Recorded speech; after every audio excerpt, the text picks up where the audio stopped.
Good eye. All right, you're already peeking. You're already peeking. We almost started without recording our audio. Let's do it again. We got 2 cameras. Yep. We got a backup camera now. We got 2 angles going. Not 2 angles, same angle, different plane. My daughter's doing geometry. We have a backup camera now because the main camera, the battery is a little questionable. And we've fucked it up every episode a different way, but it's something. We need to buy another one of these. Get 2 of these going. You got the memory card in this thing? Oh, I hope so. I think it is. I think it is. We're back in the Moose Lodge. I love the Moose Lodge. We're back.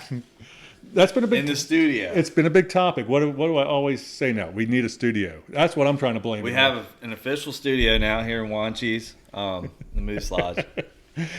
Going to the Moose Lodge, no backdrop except all natural backdrop back there. Yeah. How you live My is trophies. how I want them to live. Straight out of Wanchese. We got no guests. We got no topics.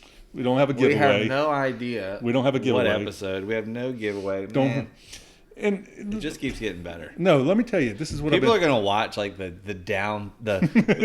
rise and fall. Of this I don't know. It hasn't been much of a rise.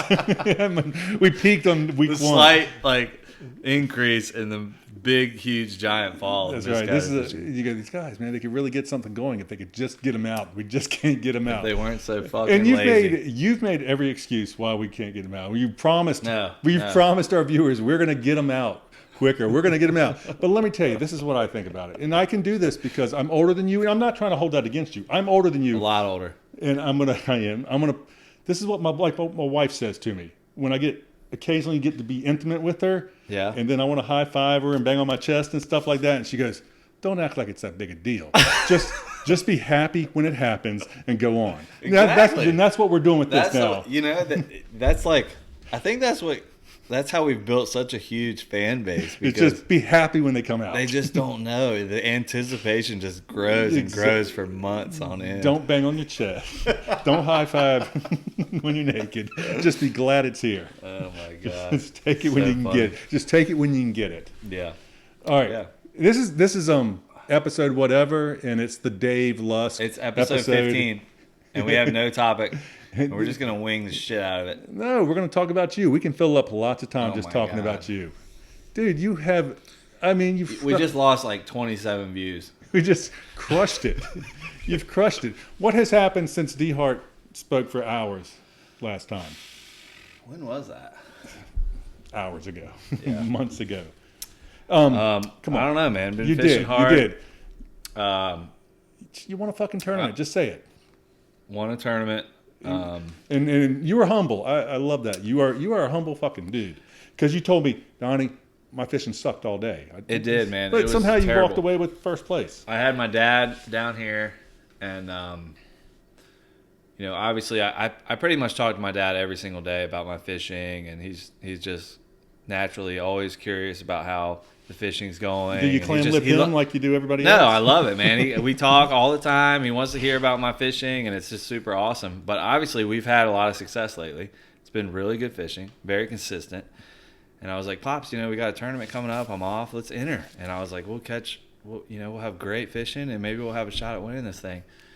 And he's like, all right, great. He came down the night before. He stayed here in the Moose Lodge, and man, we fished our asses off. And I think about 10:30, we had like 2 tiny bluefish and like 1 13-inch trout. You were doing the classic salt-minded. I mean, like 10 minutes into it, you're calling me on the phone. Hey, you doing anything? I said, no, man, it's slow. There you go. You're out of there. And like 30 minutes later, I call you back. I said, man, they're chewing. No, it wasn't 30. I fished very hard. You're 15 miles away now. No, so for this tournament, Lines In is at 6 o'clock, which this time of year is pitch black. And I remember the last time I fished this tournament, I always end up booking a charter before I realize like when the date is. And I haven't fished this thing in a few years. The last time I fished it was actually with Sonny Albardi. He fished with me, who unfortunately passed away. I think that was about 2 or 3 years ago. Was it 2 years? That Sonny passed away? Was it a year ago? Yeah, man. A little over a year. Yeah. So anyway, I had a great time with Sonny. we had a fantastic day. We actually left at dark. We put lines in at 6:01, and we had the winning drum on at like 6:05. So Sonny won the winning drum, and then we went to the bridge and caught like a couple 24-inch rockfish. So we had like a stud 26-inch drum and like a 24-inch rockfish at like 8 o'clock in the morning. I mean, it was like a done deal. We had it in the bag. And then we went to Pea Island, and we fished for a speckled trout for 7 hours. We just couldn't catch anything that was keeper size. I mean, it was terrible. We had just this. So this was probably 3 years ago when I fished with him. And finally, Sonny was like, he had enough, dude. The nicest kid in the world. But finally, he was just like, man, what are we doing down here? This is what. And then he had like an idea to go fish this other spot close to Wanchese, and I was like, all right, we got an hour, let's go. And then as soon as we got there, we were just whacking them. It was like one after another. A spot I've never even fished before that Sonny wanted to go try, and it was just game on. But I mean, he had a slam, but somebody had a little bit bigger slam. But either way, it was a super fun tournament. But yeah, me and my dad, we fished like till about 10 o'clock down south. No wind, no tide. We fished topwater baits, we fished popping corks, we fished jigs, and we just couldn't get anything going. I was like, this ain't happening. I could tell there was a ton of boats down there for the tournament. I was like, we're either going to stay here and go down in flames with the rest of the fleet, or we're going to make a drastic move, and hopefully it pays off for us. And we went to the Heron Shoal, we went behind the lighthouse, and we got on a big school drum, and we both caught like 26.5-inch drum. I was like, all right. Here we go. Our day is turned around. And then we left there. I went and pulled some bait pots. And we went to the new Mans Harbor Bridge and caught a couple trout, still super scrappy. I caught like maybe a 19-inch trout. I was like, all right, it's going to be hard to beat that over here. Ended up at the old bridge, drowning live baits, and caught like a 24-inch rockfish. And had like 12.5 pounds, and that was enough to win it. But I mean, we fished from like New Inlet to the Old Man's Harbor Bridge. I mean, we covered some serious ground. And the point you were making to me was that you just really didn't catch that many fish. No, we didn't. We had absolutely terrible fishing. I mean, my dad actually never even caught a keeper trout. He never caught a keeper trout. We had some tiny bluefish. I mean, we both had slams, but it was just really pathetic fishing. It was tough conditions.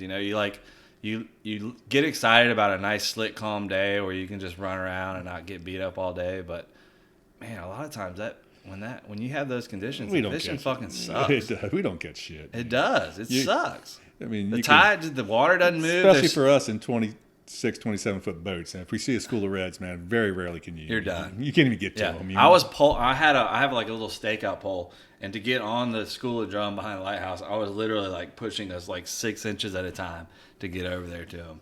And we finally had like 75-yard casts with popping corks to get them. They just wanted to get away from us so bad. But we got it done. It was awesome, man. It was cool. And then you got a check for $25? Yeah. Yeah, they had a little typo on the check, so I had to chase down it. Your rim wings didn't cover your fuel. Well, good job. $2,500, man. I was stoked. No, I was hoping to get some more gear in here, but I guess we didn't get it. There was some talent. There was some talent in the tournament. They had a really good turnout. It's a cool thing. They put a lot of money towards like scholarships. I wish it was bigger. I wish it was bigger than it is, and I wish we had more tournaments here. We really just don't have anything for tournaments. We don't. We're going to get my buddy will be on here in a couple weeks.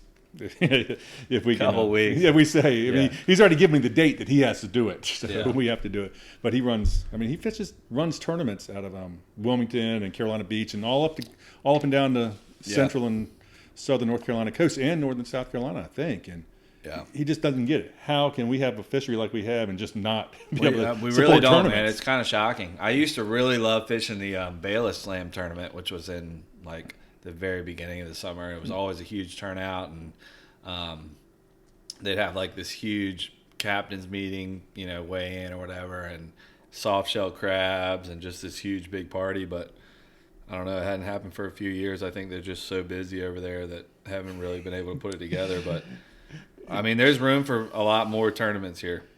That's for sure. Probably, I mean, it just goes along with the rest of this place. It's just apathetic. Just a little bit behind the rest of the world. Apathetic. It's like getting anybody to do any work down here. Yeah, we'll come and do 40% of the work. And yeah, exactly. You're on your own for the rest of it.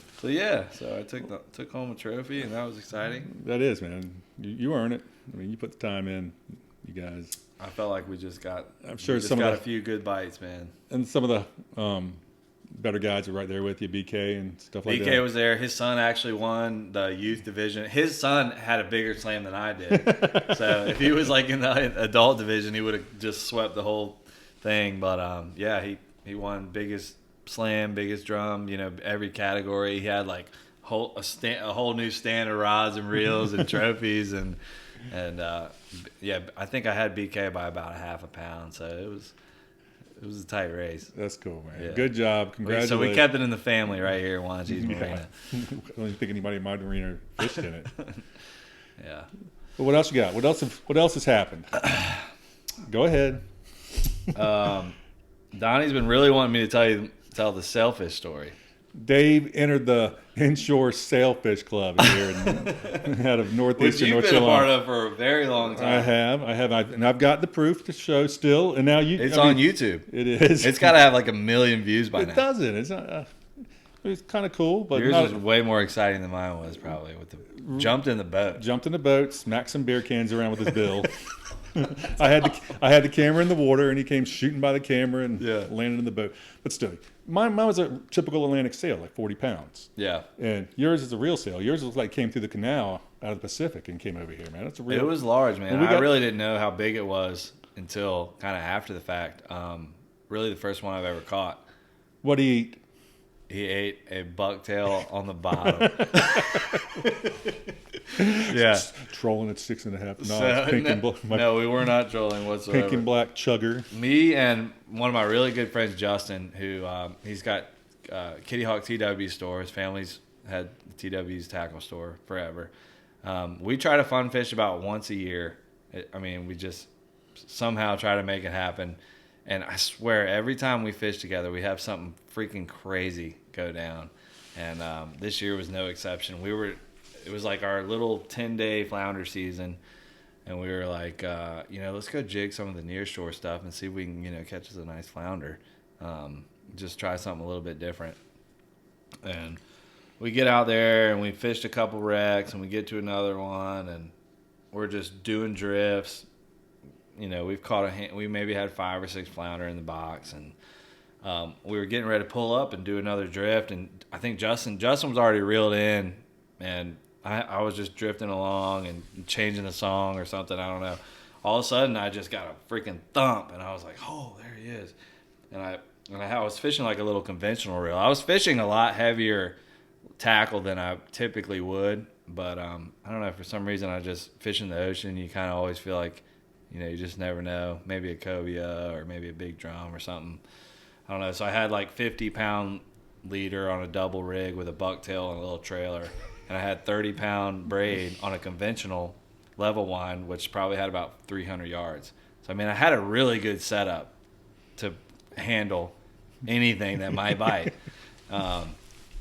So we're drifting along, and I get a good thump, and I think it's a nice big flounder, so I flip the bail over and just kind of feed him a little bit. And Justin jokingly was like, "What are you feeding, a billfish or something?" And I was like, "I'm just letting him eat, And all of a sudden my line just starts ripping off the spool like way faster than any other, fish would be. And I was like, "Holy shit." So I throw it in gear and kind of reel down. And as soon as I come tight, the sailfish is already coming out of the water.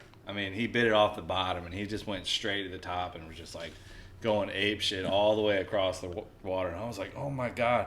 And it actually took me a second to realize like that was what I had on. I was like, it was just an awe. I thought it might be like a free jumping sailfish. I just didn't even instantly I didn't put it all together. And I was like, "Holy shit." And I started cranking as fast as I could. And Justin's got a lot of experience offshore and he's caught tons and tons of, billfish and everything. He immediately went to the wheel and just fucking put it in gear. And we were like on plane, just trying to get it tight, and get stretched out. And I was like, "Holy shit." And the thing just jumped all over the place for it was just such an awesome show. And then the fight began. I mean, it was a hell of a battle. I ended up fighting the thing for like an hour, and it just jumped all over the place. And, you know, we'd get it kind of close, and then it would just take off again, and we'd follow it. And then I was like, man, I hope you can get a jump on camera, because I just never imagined that we would actually get our hands on that thing, you know, with just 2-ounce bucktail. You know what I mean? It just never, it was just like, I never thought I would actually catch it. But the whole time Justin's like, that thing is, dude, it's such a giant monster sailfish. It's so big. And I was like, I mean, this looks, you know, it looks pretty big, but I just had no idea, you know, I never caught one before. But anyway, long story short, we got him to the boat, man. We got him in the boat. It was like 100 inches from the tip of the bill to the fork. And which, you know, we ended up releasing it, and like the estimated weight was like 90 to 94 pounds. That's crazy. Dude. Which is like a little bit short of the state record, which kind of makes me feel like maybe I should have brought it in and weighed it, but just, I don't know, maybe knowing it was just below, felt better about just letting it go. You got it on video. Got it. Yeah, we got it on video. We got some great pictures. I got it mounted. Grace is going to do a replica for me, so I want to hopefully hang it up be here in the Moose Lodge? Yeah, it'll be here. Part of the backdrop. Yeah, it's going to take up like the whole entire wall over there, but I felt like that was a fish that was worthy of mounting, man. It was an exceptional catch, and I don't even think I mentioned it was only about 2 miles off the beach, so yeah, pretty special. That is. Pretty cool catch. That's a great story. I mean, we go out there every day, all day long, and to have something like absolutely crazy happen. And that's one of the questions you always get right there, along with what are those brown shacks in the Sound? What is the coolest thing you've ever caught out here? Yeah, I never have an answer for that, but I guess now I do. Yeah, that's always one of my answers. Catch when we caught ours, you know, it was just not expected. Yeah. Who's that? I don't know. Dave didn't silence his phone. Maybe it's Aaron Kelly. Zach Coyle. Not today. We got an episode with Zach that we're going to put out. Right when hunting season starts, yeah. That's my sailfish story, man. It was probably one of the coolest catches I've ever had in my life. That is without a doubt. For sure. Really cool catch. Well done. Your year's made. It's all down. Man. It's all downhill. It was kind of a nice, kind of like cherry on top of a good year. Yeah, it's all downhill now. I mean, starting with this podcast. It's all so our season's winding down. You're winding down for you. I'm gonna work it until I can't. I say that, but you know. You say you're quitting November 1. You've already put it on your website. I'm done November 1. I am, man. I really am. November 15th, you'll be right out there trying to get those 2 redfish bites. No, I'm not doing it this year, man. It's a tough time.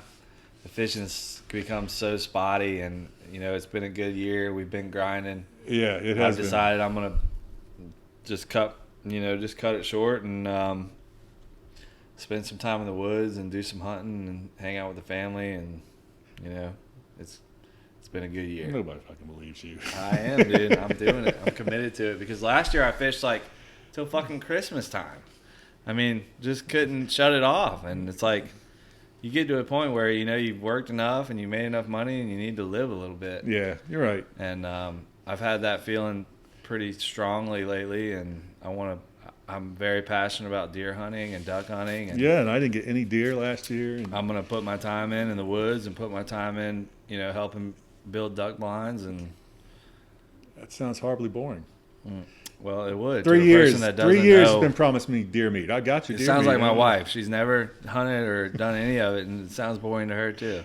No, I didn't say the hunting part sounded boring. Just the actually building the duck. Putting the work in. Yeah. Eating the deer meat doesn't sound boring at all. No, that I'm waiting for you to bring. That's my favorite part. Still waiting. Well, this is your year, because I'm gonna be out there. I hear you. I get some whatever. So. So you're just gonna fish till the phone stops ringing? Is that your plan? No, attack? No. I fish until you have to start apologizing. When you have to start apologizing, I wrap it up. Oh, man. I mean, you do. You feel like a crook. You feel like a crook when you start catching skates, hoping to get a skate bite. Hoping to get a black drum. Yeah. Dave got a black drum bite an hour ago, man. We should really go over there and check it out. 4 boats sitting around this one little point, hoping to get a bite. Yeah, no. It's unfortunate that's what it comes down to, but it does. And when the trout and the drum leave and it becomes just a striper bite or just an absolute random cut bait bite around the inlet, I'm just fucking over it. You're right, man. We fished really hard the last 2 years. We've had like hardly any bad weather. Yeah. I mean, it just so happened we're filming this during some bad weather, but we've had like the most dry, calm, just stable weather season I've ever experienced, and I have not had a single day off. It's not like we couldn't go on today or yesterday. We just chose not to. Yeah, I mean, yeah. Chose to take a day off. I feel good about the year, and I feel good about the amount of trips I've run, and I feel good about taking the rest of the year off. I'm not fucking with you. You deserve it. You've so earned do it. You. Yeah, I know. You've been out there every day just as much as I have. And I'll keep fishing until I have to start apologizing. Yeah. Been there. Well, I want to touch on, I'm not going to make a habit of it, but people that are getting on your nerves.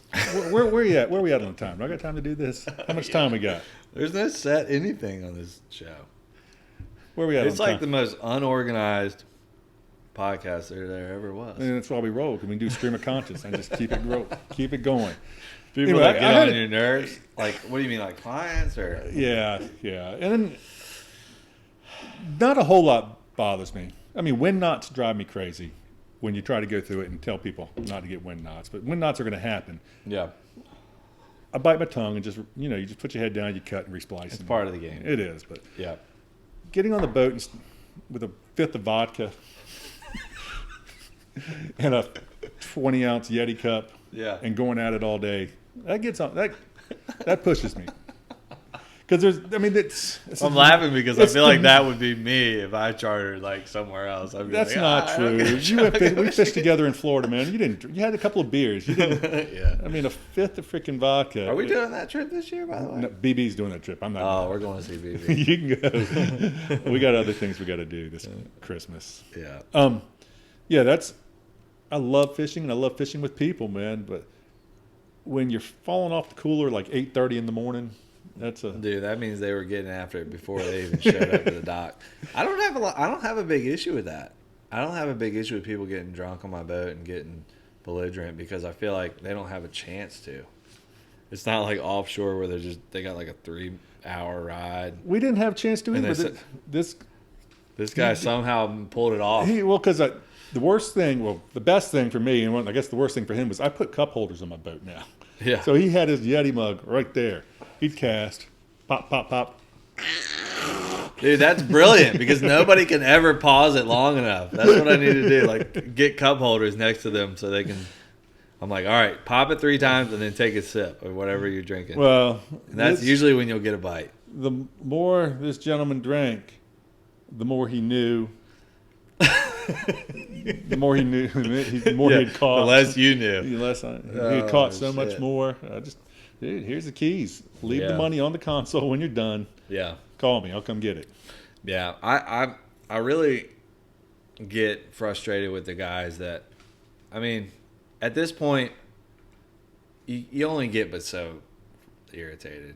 You've been in it this long, you've been in it 3 times longer than I have, but eventually you just get to where you just kind of roll with the punches. Oh, yeah, not a whole lot. Nothing will really get under your skin. Not a whole lot much. bothers me. And I just wanted to bring that up. One of the things that really just kind of grinds my gears, if you will, is when you feel like your client is like really questioning your decisions. You know what I mean? You have to explain to them why you're doing what you're doing. And I just want to be like, dude, I promise you, man, I'm out here every waking hour. I'm chomping to There's a reason 10 times deeper than you could ever imagine of why we're doing what we're doing. And then when you have somebody who's like constantly, when you feel like they're like questioning your decisions and maybe we're not doing the best thing that we could be doing, or we could probably be throwing something else that might work a little better, that really grinds my gears. And I'm really I'm totally open to learning, but you know what I mean, you just get that sense from some people that they're just like they just think we're not really doing what we need to be doing. And sometimes you just got to be like, look, man, like, I'm out here literally sun up to sundown every single day.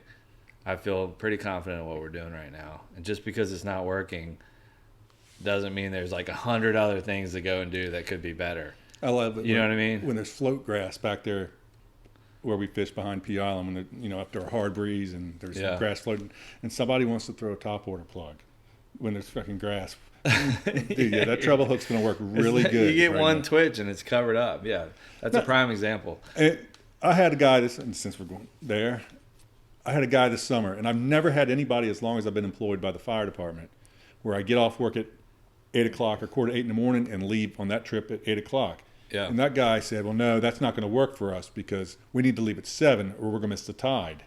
And I tried to say, dude, we're not, all we need is moving water. Trout don't, and this is when we were in the Sound, so we were already trout fishing. Yeah. The trout don't need, they're not daylight where we're fishing, man. It's just moving water. No. That bite is good. And I told him, I said, yesterday we caught 16 fish at like 10 o'clock in the morning. Right. This guy, no. I can Early hear him, morning. I can hear him on the phone talking to his buddy there, and his buddy's going, no, that's not going to work. We need to be out there fucking daylight. Yeah. And I finally just said, dude, they get blown away by. I gave him his deposit back. I said, man, it's just not going to work. Yeah, I'm not the guy for you, and I've said that a lot more than I used to, and I think it's just because there's enough calls coming in to where you can filter out the ones that are going to be just fucking annoying. But my go-to line when they have like way too many questions and concerns is I just say, hey man, I don't think I'm the guy for you. I don't think this is going to work out. Maybe their expectations are way too high. Maybe they have just way too many concerns about a half-day fishing charter. I'm like, I like the guys that are like, hey, are you open this day? Yeah, all right, cool, we'll take it. See you then. And then they just show up that day. And then they just go with what I feel like is going to be the best bet. And those are the ones that have the most fun. And that's what I tell people, man. I said, my job is to take you where I think we have the best opportunity to catch fish. Simple as that. Yeah. It's not, if you want to go target a tarpon on big plugs or something, man, it's probably not going to happen. Probably you want to do it and you insist on doing it for something ridiculous like that. I'll do it, but as a guide, I'm supposed to try to get you the most for your money. I mean, I don't like species requests. I don't like inshore, nearshore, offshore requests. I just want people that are ready to just go with what I feel like is the best option, what I think is going to be the most fun, what I think is going to be the most successful because I'm out there every single day. And let's just go fishing with a guy who does it every freaking day. Which is what it comes down to, man. It's just we have good fishing, but we don't have 1,000 different things to go do. No. We really don't. A lot of times we only have 1 or 2 good things to go do. And one of the good things about being fortunate to go every day is that you kind of stay in, where you need to be. Yeah, exactly. At a certain time, whatever. Yeah. So some people listen to it. There's some people that if somebody sends me an email this long about what they want out of their half-day charter, I'm booked. I mean, I hate to say it, but it's just it's not going to work out because, like I said, I know the people that are going to come on there and have a good time, and it doesn't take long for me to realize who those people are. You're right, man. And a half-day trip, still, it's a good chunk of change in our pocket. But as far as activities go, it's not that expensive now to do. Compared to you're going to spend more taking your family to the water park almost. You're going to spend more definitely going to the climbing park, the adventure park. You can spend more than that than going with us for a half day, man. You get 4.5 hours of fishing in. I don't want it to sound like a negative thing. Oh, it's okay. I don't want to downplay the fact that we are, it's an expensive thing to go out for an afternoon and a half day fishing, but I think people don't realize that you're going to have a lot more fun just doing what the captain thinks is the best bet rather than have these super high expectations and want to catch this particular thing with this particular lure. And you know what I mean? It's get that all out of your head and go do what the local captain that spends every freaking day on the water, go do what he thinks is going to be your best bet and go enjoy doing it. And this complaint isn't endemic to just this area. You talk to other guides in other places. They say the same thing, man. It gets old. So you ever want to book a trip, keep that in mind, man. Go out there, man. Go fishing. Appreciate what you got. Deal with the conditions you got, and just go have a good time, man. Your guide's gonna have a lot more fun and be way more into it if you're kind of following their lead than you trying to tell them what you should be doing. He's gonna, especially in October, he's gonna turn on you faster than. We're getting towards the end of the season, and this time of year, tell us what we need to be doing. Clean them up. I'm gonna take might go your ass upstairs. back to the dock. Might just go upstairs and not talk to you the rest of the trip. Nah, we're not like that. But man, it's been a great freaking season. It's been a fishy season. We've all had great success day in and day out. There's been a lot of new guides catching fish. So. Nobody's blown a motor this year.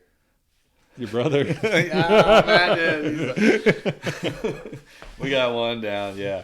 I think they told him his motor, he ordered a new one. It wasn't going to be here till like June. That's what they told me. I said, dude, just buy mine. I said, I'll sell you mine right now. Yeah. And I'll try to get a new one by then. Yep. So. What's that noise? I think it's my kid's tablet or something. All right. Do we have anything else we need to touch on? Because I don't want to blow it all in one day. I want to leave some for the next upcoming episode. It's coming quickly. Know. We got to focus on you next one. I feel like this was just a Dave haven't done it, but you deserve it. I haven't done anything. Grinding it out. Grinding it out. Here I am over here at point A. I'm at point B. Yeah. Oh, I'm over here at point C. We haven't tried this one in a couple of days. You've had some good fishing, man. You've had a lot of success. Oh, I've been getting a good year. Oh, the last couple of days trout fishing, I've been getting it handed to me. On those windy days, a couple of those windy days, two of my dock partners are fucking putting it on me. Yeah. Well, they're in skiffs. It's good for you. We're in skiffs and we're in man boats. Yeah. Well, we have no giveaway. I got no trivia question. Got nothing. Dave got sponsored by White Claw Tall Boys. Yeah. This is all we had in the fridge, man. Don't give me a hard time. I'm not giving you a hard time. Any any sponsorship you can pick up's good. That's 32 minutes of pure gold. All right. I can't believe the red light's still on that thing. We better get out of here. That thing's running on fumes. Salt-minded. Speaking of running on fumes, we both ran out of gas. That's what we've done. Both of us this summer have run out of gas. Oh, man. So more ways than one. I usually keep mine at about 20 gallons in the sound, and I'm fueling up like I do every day cobia fishing. I'm just putting fuel in it every day. But yeah, both of us have run out of gas this summer. Pretty work. True professionals. You got to do it, man. All right, I got to go, man. All right. Salt-minded. We're going to put another one out real soon. DOA. We're out. Thanks.